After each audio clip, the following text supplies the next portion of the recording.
Hello everyone. तो आज हम स्टार्ट करने वाले हैं 11th फिजिक्स का फर्स्ट चैप्टर जो कि है motion in a straight line. तो चलो स्टार्ट करते हैं। इस चैप्टर की पहली और बेसिक डेफिनेशन आती है डिस्टेंस और डिस्प्लेसमेंट। जो डिस्टेंस होता है वो पाथ है जो हम कवर करते हैं इनिशियल और फाइनल पॉइंट में, और जो डिस्प्लेसमेंट है वो शॉर्टेस्ट पॉइंट डिस्टेंस होता है पॉइंट ए और पॉइंट बी में। वही मैंने यहाँ पे आगे डेफिनेशन में भी लिखा है। चलो डेफिनेशन पढ़ लेते हैं। Distance scalar quantity that refers how much ground has covered, मतलब हमने कितना ग्राउंड लेंथ में कवर किया है। और displacement vector quantity and shortest distance between initial and final point, मतलब जैसे ये ए पॉइंट है और ये बी है, अगर हम ऐसे कवर करेंगे, ये मैंने डिस्टेंस कवर किया, ये भी मैंने डिस्टेंस कवर किया। पर अगर मैं यहाँ से यहाँ डायरेक्ट जाऊँगा तो ये है मेरी डिस्प्लेसमेंट। ठीक है, ये शायद होप आपको समझ आ गया होगा और ये इजी भी है। इसमें जो हमें याद करने के लिए इम्पॉर्टेंट रहता है वो है कि जो डिस्टेंस है वो स्केलर क्वांटिटी है और डिस्प्लेसमेंट जो है वो वेक्टर क्वांटिटी है। स्केलर क्वांटिटी मतलब जो वेक्टर लॉ ऑफ एडिशन को फॉलो नहीं करती, जो पैरेललोग्राम और triangle law of vector addition है। और डिस्टेंस की कोई एक फिक्स डायरेक्शन नहीं होती, मतलब पॉइंट ए और बी है तो डिस्टेंस ये भी हो सकता है और ये भी हो सकता है, पर डिस्प्लेसमेंट सिर्फ ये है, यानी फिक्स डायरेक्शन, इसलिए वेक्टर क्वांटिटी है। तो चलो हम आगे चलते हैं, जो कि है some important points of geometry. ये एक इम्पॉर्टेंट पॉइंट है सिर्फ इस चैप्टर के लिए नहीं, आगे भी फिजिक्स में जैसे कि इलेक्ट्रोस्टैटिक्स या ग्रेविटेशन में भी इन पॉइंट्स की बहुत ज़रूरत पड़ती है और ये बहुत इंपॉर्टेंट है, पूरी फिजिक्स में ज़रूरत पड़ती है इनकी। तो चलो स्टार्ट करते हैं इसको भी। हमारी पहली शेप है इक्विलेटरल ट्रायंगल, मतलब जिसकी सारी साइड्स इक्वल हों। तो हम यहाँ से अगर इसका डिस्टेंस लेंगे तो वो होगा a/√3, और अगर हम यहाँ से इसका डिस्टेंस लेंगे तो वो आएगा a/2√3, मतलब इसका हाफ, a/√3 का हाफ। और ये पूरी लेंथ आएगी √3a/2। ये हमें याद ही करना पड़ेगा, ये अगर याद कर लेंगे तो बहुत बढ़िया रहेगा, क्योंकि ये ज़रूरी है याद करना, आगे से क्वेश्चन आएंगे। ये है एक स्क्वायर जिसकी ऑल साइड्स इक्वल होती हैं ए। तो इसका जो डायगोनल है उसकी वैल्यू आती है √2a, जो कि हम पाइथागोरस थ्योरम से निकाल सकते हैं। और जो इसका हाफ ऑफ डायगोनल है इसकी वैल्यू आती है a√2। कैसे? डायगोनल है हमारा √2 टाइम्स ऑफ a, अगर हम डायगोनल का हाफ करेंगे तो √2 टाइम्स अपॉन 2। अगर हम 2 को ऐसे भी तो लिख सकते हैं √2 टाइम्स ऑफ 2, 2 इंटू √2, √2 से √2 कैंसिल, तो a/√2, जो कि आ गया। वैसे अगला है रेक्टेंगल। रेक्टेंगल का भी हम पाइथागोरस थ्योरम से डायगोनल निकाल सकते हैं a² + b² के अंडर रूट से। अब इसमें कुछ पाइथागोरियन ट्रिपलेट्स आती हैं जो आप याद भी कर सकते हो और निकाल भी सकते हो। मैं सजेस्ट करूँगा कि नहीं याद कर लो, टाइम बहुत बच जाता है। जो कि है 3 4 का 5, 6 8 का 10, 5 12 का 13, 7 24 का 25, 8 a का √2a, 1 √3 का 2, a यानी क्यूब का √3a। ये आता है 3D ऑब्जेक्ट्स में, यानी क्यूब में। वैसे तो हम डायरेक्ट निकाल सकते हैं, जैसे ये वाला ले लूँ तो ये ट्रायंगल है राइट एंगल, ये 3 और ये 4। तो हम कैसे निकालेंगे इसको? 3 का स्क्वायर प्लस 4 का स्क्वायर अंडर रूट, जो कि आता है 9 + 16 का अंडर रूट, जो कि आएगा √25, जिसकी वैल्यू होती है 5। तो ये हमारे पास आ गया। एक और निकाल के बता देता हूँ।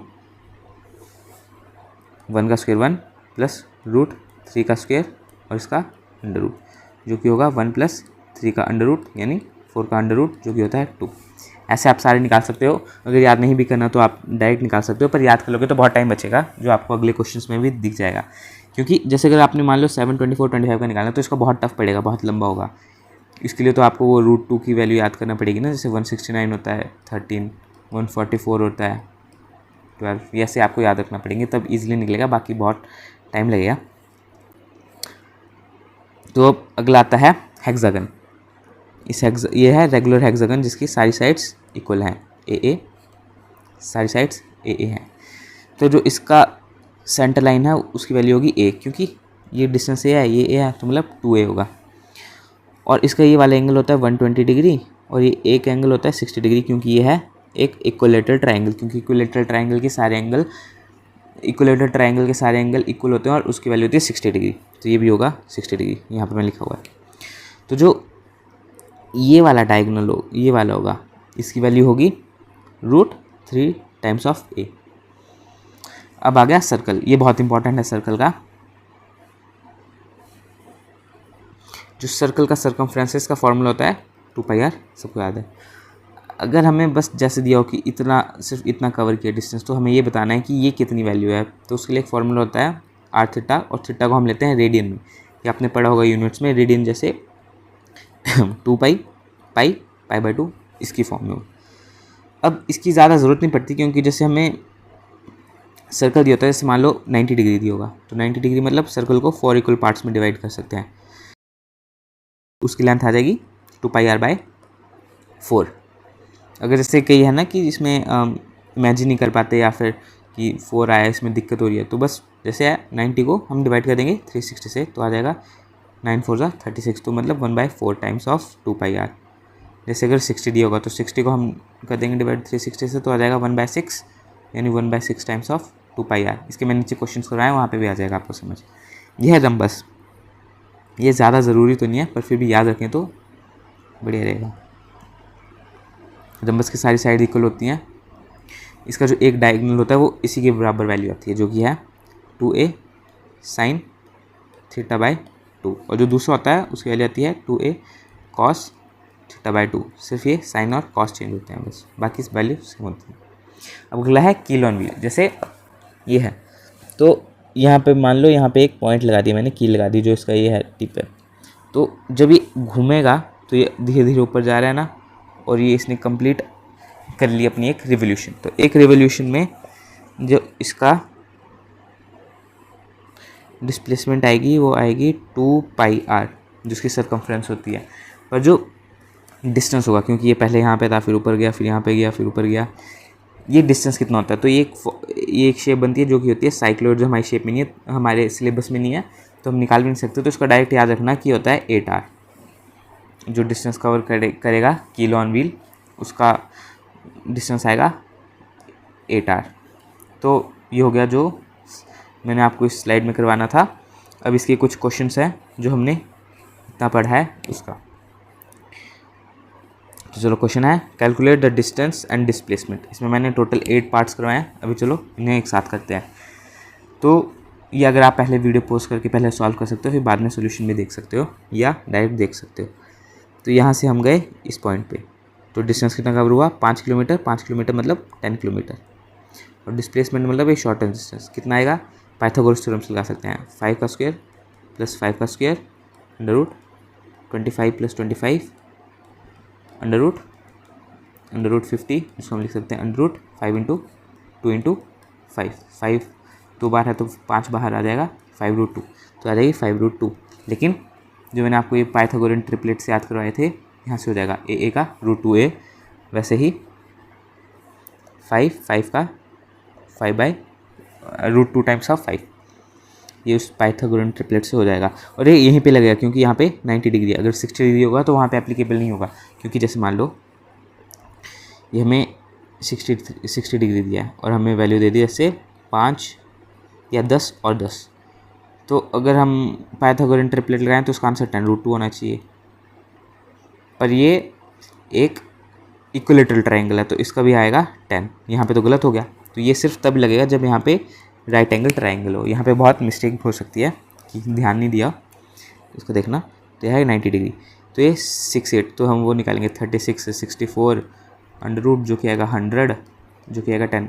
जल्दी हो गया पर टाइम लगा, या हम डायरेक्ट याद करेंगे 6 8 10, इससे बिल्कुल टाइम लगेगा अगर हमने याद किया हो तो। और डिस्टेंस आ जाएगा हमारा टोटल 14 किलोमीटर्स।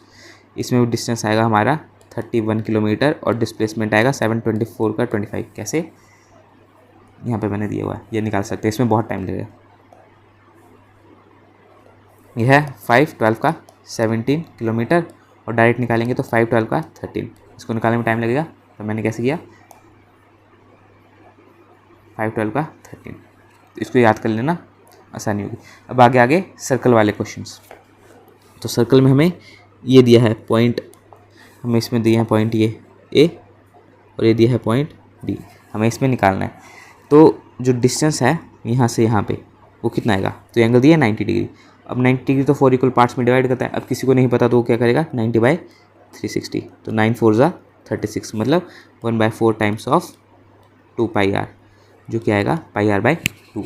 और डिस्प्लेसमेंट 90 डिग्री है, पाइथागोरन ट्रिपलेट, आर का √2r, ये आ गया इसका डिस्प्लेसमेंट। यहाँ पे हमें यहाँ से निकालना है। तो ये देखो ये तो डायरेक्ट है कि हाफ में डिवाइड हुआ है, तो ये आ जाएगा 2 πr/2, जो कि आ जाएगा πr, या फिर वो ऐसे भी कर सकते हैं 180/360 जो आ गया 1/2, बस इसकी ज़रूरत नहीं क्योंकि ये तो दिख ही रहा है कि 1/2 है। और अगर हमें डिस्प्लेसमेंट निकालनी होगी तो यहाँ से डायरेक्ट हो जाएगा इतना आर, ये भी आर, यानी डायमीटर हो जाएगा 2r, जो कि इसकी डिस्प्लेसमेंट। अब हमें ये दिया हुआ है, अब हम इसे कैसे निकालें, तो ऊपर फॉर्मूला करवाया था ना 2r sin θ/2, तो उसको कैसे करेंगे हम, 2r sin 120/2 जो होगा 60, sin 60 की वैल्यू होती है √3/2, 2 से 2 कैंसिल, तो आंसर आ जाएगा √3r। तो ये डिस्प्लेसमेंट आ जाएगी √3r।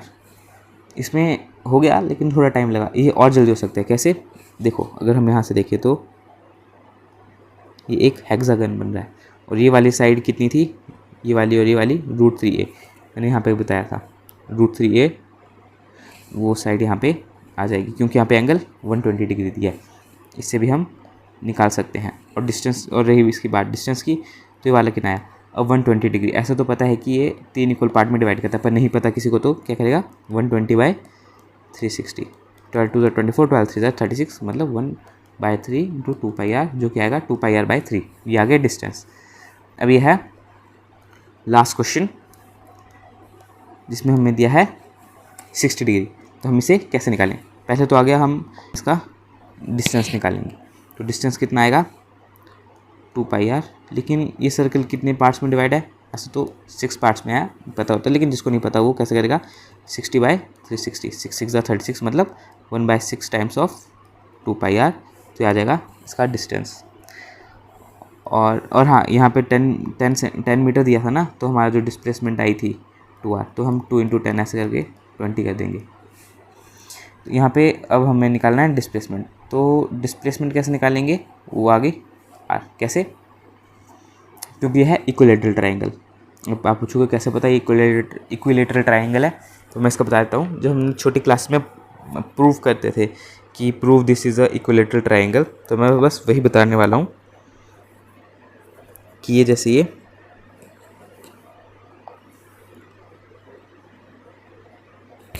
है एक इक्विलेटरल ट्रायंगल, हमें ये 2 साइड गिवन है और एक गिवन है 60 डिग्री। देखो ये सेम ट्रायंगल मैंने बस उठा के वहाँ पे रख दी।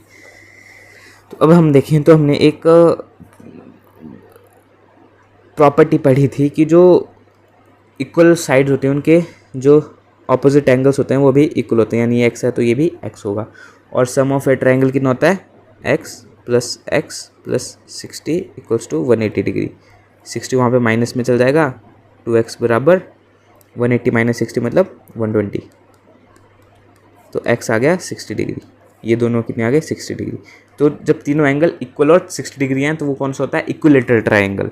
तो कौन सा है, इक्विलेटरल ट्रायंगल। तो इसकी ये वाली साइड भी इक्वल होगी जो कि होगी r, तो इससे हमारा निकल जाएगा डिस्प्लेसमेंट r। तो आई होप आपको ये वीडियो अच्छी लगे। जिस तरह हमने ये मैक्सिमम क्वेश्चन सॉल्व कर लिए, वैसे ये पूरा चैप्टर कम से कम फॉर्मूले के साथ होगा। और यही नहीं, जो इसके जो आगे आने वाले चैप्टर हैं वो भी कम से कम फॉर्मूले के साथ होंगे, क्योंकि ये ईजीएस्ट चैप्टर हैं फिज़िक्स के। और ये अगली पीपीटी भी है स्पीड और वेलोसिटी की, वो मैं अगली वीडियो में डालूंगा। Thank you.